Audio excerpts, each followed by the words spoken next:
When Loyalists were moving or after the war and they were either deciding to stay or to migrate elsewhere, what were some of the factors that they considered?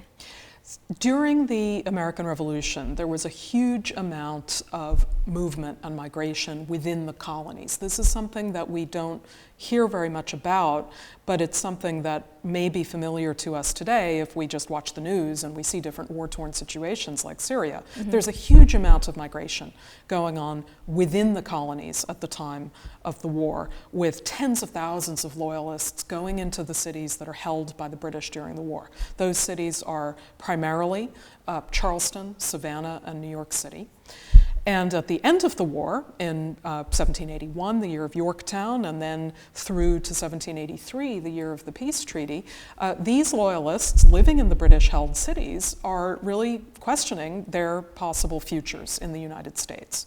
The British are going to evacuate, and the Loyalists who have been living under British protection are worried about what is going to become of them. So one of the sets of factors that they consider are what you might call push factors, the kinds of reasons that make people choose to leave their homes.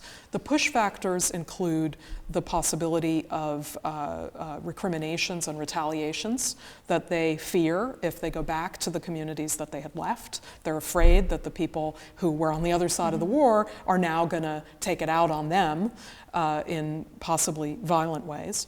Other factors that they think about are what has happened to their property in their absence. Many Loyalists, particularly after 1776, faced the confiscation of their land under acts by new colonial legislatures, new state legislatures. And of course, when many of these people had left their hometowns and gone into places like New York and Charleston, they left behind their property. And so they had no idea whether they would have anything really to go home to. So those are some of the factors that made them maybe reluctant to go home.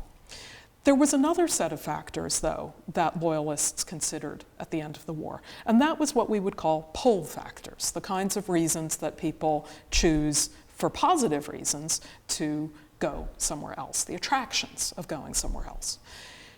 At the end of the war, the British, as they were leaving these cities, felt a certain sense of responsibility to the Loyalist civilians who had moved into the cities to live under their protection. And so at the end of the war, the British decided not only to evacuate British troops and British military supplies and British government apparatus that was, of course, no longer relevant in the new United States, they also decided to hold out the opportunity to any Loyalist civilians to go with them into other parts of the British Empire if those Loyalists wanted to do so. And what was more, they said to those Loyalists, well, if you come with us, of course, you'll remain British subjects and you'll remain part of the British Empire and you'll remain ruled by King George III, but we'll actually give you a little bit more because we know that you're giving up your homes and you're giving up your property and you're giving up all the ties that you used to have. So if you go with us, we'll give you new things to help you get settled somewhere else. We'll give you land grants, which the British offered to Loyalists in particular in Canada and in the Bahamas. We'll give you food and clothes to get you through the immediate short term, especially when you're going into climates that are unfamiliar to you.